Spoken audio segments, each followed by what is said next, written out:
আলিয়ার ঘরে এবার মৈনাককে হাতে নাতে ধরে ফেললো গুড়া এবং এলা।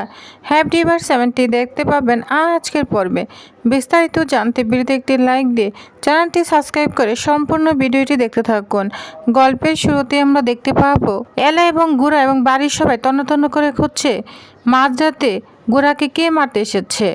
এদিকে এলা তন্ন করে খুঁজছে, কাউকেই খুঁজে পায় না। অবশেষে মিস্টার সেন সামনে এসে দাঁড়ায়, বলছে মিস্টার সেন আপনি এখানে কি করছেন?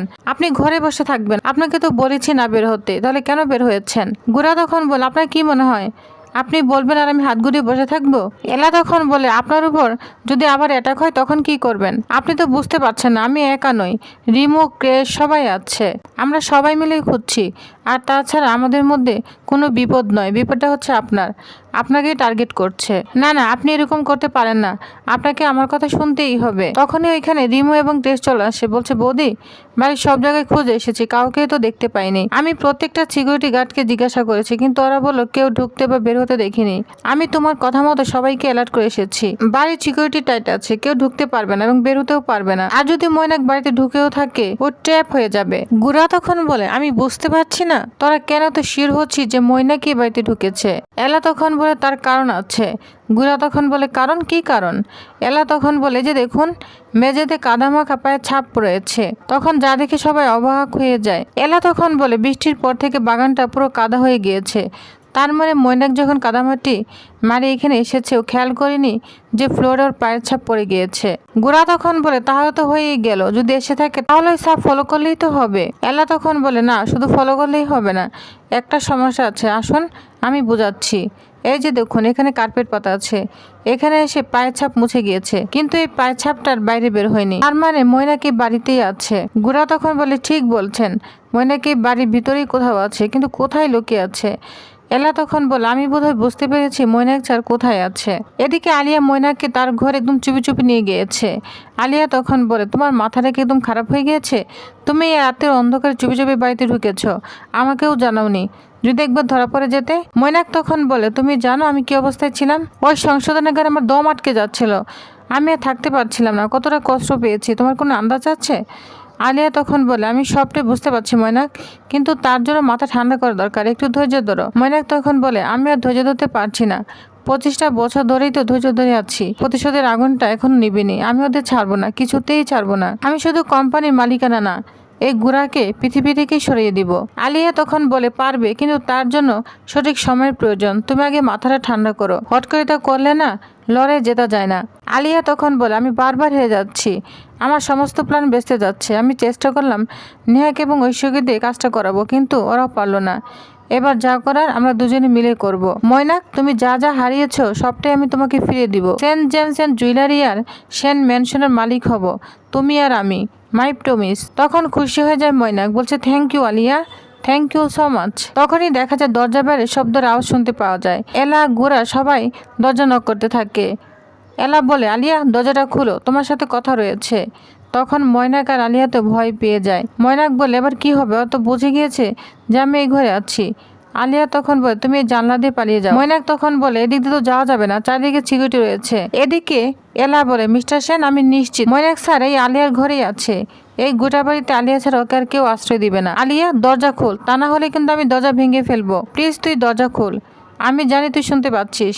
এদিকে আলিয়ার মৈনাক ভয় পাচ্ছে, কি করবে কিছুই বুঝতে পারছে না। তখন আলিয়া মৈনাককে বলে ওই যে ট্যাঙ্কটা দেখছো, তুমি ওইটার ভিতরে ঢুকে যাও, ঠিক আছে? এদিকে দরজার পিছন থেকে এলা এবং গোরা বারবার বলছে, শেষবার মতো বলছি দরজা খোল, তা না হলে কিন্তু আমি দরজাটা ভেঙে ফেলবো। শেষে গোরা দরজাটা ভেঙে রুমে ঢুকে যায়। আলী এমন ভান করছে কিছুই জানে না, বিছানার মধ্যে শুয়ে আছে। তখন বলে কি বল দাদা ভাই, তোরা সবাই মিলে আমার ঘরে কেন আসছিস? তোরা তো জানিস আমি ঘুমের ওষুধ খেয়ে ঘুমিয়ে পড়েছি, তাহলে তোরা কি আমাকে শান্তিমতো ঘুমাতেও দিবি না? এলা তখন বলে কি ব্যাপার, ময়না কোথায়? ময়নাক এই ঘরেই রয়েছে। তখন আলিয়া বলে কি বলছো তোমরা, ময়নাক তো সংশোধনাগারে রয়েছে। গোরা তখন বলে নাটক করিস না, আমরা জানি ময়নাক এখানেই এসেছে, পুলিশের হেফাজত থেকে ও পালিয়েছে, ও এখানেই এসেছে। এলা তখন বলে জানো আলিয়া, ময়নাক জেল থেকে পালিয়ে সুজা তোমার দাদাভাইয়ের ঘরে ঢুকেছে এবং তোমার দাদাভাইকে অ্যাটাক করেছে। আলিয়া তখন বলে কি অ্যাটাক করেছে? গোরা তখন বলে নাটক করিস না আলিয়া, কোথায় লুকিয়ে রেখেছিস? আলিয়া তখন বলে তোরা ফালতু সন্দেহ করছিস আমার উপর, দেখ আমি ঘুমাচ্ছিলাম, দরজা ভেতর থেকে বন্ধ ছিল, তাহলে ময়না কিভাবে ঢুকবে? এলা তখন বলে সেটা জানতেই তোমার ঘর আমাদের সার্চ করতে হবে। এই বলে আলিয়ার ঘর তন্ন তন্ন করে সার্চ করতে থাকে। অবশেষে একটা ট্যাঙ্ক দেখতে পায়, সেই ট্যাঙ্কে ময়নাকে খুঁজতে যায়। আলিয়া বারবার বাধা দিলে তাদের সন্দেহটা বেড়ে যায়। তখন অবশেষে ট্যাঙ্কটা খুলে ফেলে, কিন্তু সেই ট্যাঙ্কে জামা কাপড় ছাড়া কিছুই দেখতে পায় না। আলিয়া তখন রাগান্বিত হয়ে যায়, বলছে অনেক বাড়াবাড়ি করেছো, মাঝরাতে আমার ঘরে ঢুকে আমার জিনিসপত্র ঘাটাঘাটি করেছো, থাকবো না আমি এই বাড়িতে, কালই চলে যাব। রিমু তখন বলে থাকিস না, কে থাকতে বলেছে? যে ক্রিমিনালকে সাপোর্ট করে তার এই বাড়িতে থাকার কোনো অধিকার নেই। আলিয়া তখন বলে হ্যাঁ থাকবো না, আমি ওই বাড়িতেই চলে যাব, আমি তো আসতেই চাইনি, এলা আমাকে নিয়ে এসেছে। এলা তখন বলে আলিয়া তোমাকে একটা কথা বলছি, ময়নাকের মতো ক্রিমিনালকে যদি তুমি পোস্টে দাও না, আর যদি তুমি সাহায্য করে থাকো তাহলে কিন্তু আমি ভুলে যাব তুমি মিস্টার সেনের বোন হও, বুঝতে পেরেছ? যা শুনে আলিয়া বলতে থাকে কে ক্রিমিনাল আর কে ক্রিমিনাল নয় সেটা 2001 সালের বন্ধ হয়ে যাওয়া পুলিশের ফাইল খুললে জানা যাবে, পারলে কেসটা রিওপেন করে দেখাও। এলা তখন বলে করব, প্রয়োজন পড়লে সেই ফাইলও আমি খুলবো, আর ময়নাক রায়কে পাতাল থেকে খুঁজে বের করব।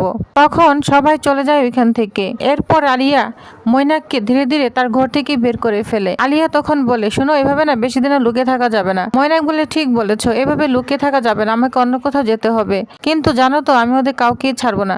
7 দিনের মধ্যে এই কোম্পানির মালিক আমি হব। 7 দিনের মধ্যে দেবজিৎ পরিবারের ছবি মালাদা অবস্থায় বাড়ির দেওয়ালে টাঙ্গাবো, যদি না পাই তাহলে আমার নামও ময়নাক রায় নয়। দিন সকালে আমরা দেখতে পাবো গোরা এবং এলা ঘুমিয়ে পড়েছে, একটু বেলা হয়ে গিয়েছে, কিন্তু গোরালাকে কিছুতেই ছাড়তে চাচ্ছে না। তখন বলে মিস্টার সেন কি করছেন, ছাড়ুন, দাদু ঠাম্মিকে সকালে চা করে খাওয়াবো, বুঝতে পেরেছেন? বউ হিসাবে আমার একটা দায়িত্ব রয়েছে। তখনই হঠাৎ দরজার পাশে কাউকে দেখতে পায়, যা দেখে তো চমকে ওঠে গোরা। তখন বলে কেউ এখানে? সামনে যেতে কাউকেই দেখতে পায় না। এলার মনে একটা সন্দেহ জাগতে শুরু করে, বলছে আমি স্পষ্ট দেখেছি এখানে কেউ ছিল, কে ছিল এখানে, এটা নিয়ে চিন্তা করতে থাকে। অন্যদিকে দেখা যায় নেহাকে লকআপ থেকে বের করেছে পুলিশ অফিসার। তখন নেহা খুশি হয়ে যায়, বলছে অফিসার কেউ কি আমার সঙ্গে দেখা করতে এসেছে? আপনাকে আমাকে ছেড়ে দিবেন? না, আপনাকে কেউ ছাড়াতে আসেনি, আজ আপনাকে কোর্টে প্রডিউস করা হবে, বুঝতে পেরেছেন? তখনই ওইখানে রিদ্ধিকে দেখা যায়। রিদ্ধি বলেন না অফিসার, এরকম করবেন না, ওকে কোর্টে চালান করে দিবেন না। তখন পুলিশ অফিসার বলে আপনি কে? রিদ্ধি বলে আমি ওর হাজব্যান্ড। তখন নেহা রিদ্ধির দিকে তাকে অবাক হয়ে যায়, বলছে রিদ্ধি তুমি কিছু একটা করো, এখান থেকে আমাকে ছাড়িয়ে নিয়ে যাও। রিদ্ধি তখন বলে আমার কাছে যা আছে আমি সব দিয়ে চেষ্টা করব, আমার কাছে যা আছে সব দিয়ে চেষ্টা করবো নেহা, আমি তোমাকে এখান থেকে ছাড়িয়ে নিয়ে যাওয়ার। তখন নেহা অনেক খুশি হয়ে যায়। এদিকে দেখা যায় এলার দাদু এবং বাড়ির সবাইকে বাড়ির পুরনো অ্যালবামগুলো দেখাতে থাকে। পুরনো অ্যালবামগুলো দেখে সবাই অনেক আনন্দ পেতে থাকে, মন দিয়ে সবাই পুরনো ছবিগুলো দেখতে থাকে। এদিকে এলা মনে মনে বলতে থাকে ভালোই হয়েছে, এই পুরনো ছবি থেকে অবশ্যই মৈনাক স্যারের পরিবার সম্পর্কে কিছু একটা ক্লু পাওয়া যাবে। তখন এলা ছবিগুলো দেখতে থাকে, তখনই দেখতে পায় মৈনাক স্যারের মাকে। বলছে এটা তো মৈনাক স্যারের মা, কৌশিকী আন্টি, কিন্তু ওনার সঙ্গে বাবার ছবি বাড়ির অ্যালবামে কেন? আরেকটা ছবির পেছনে লেখা গাড়ির নম্বর দেখে চমকে যায় এলা। অন্যদিকে আমরা দেখতে পাবো এলা এবং গোরা চলে এসেছে থানায়।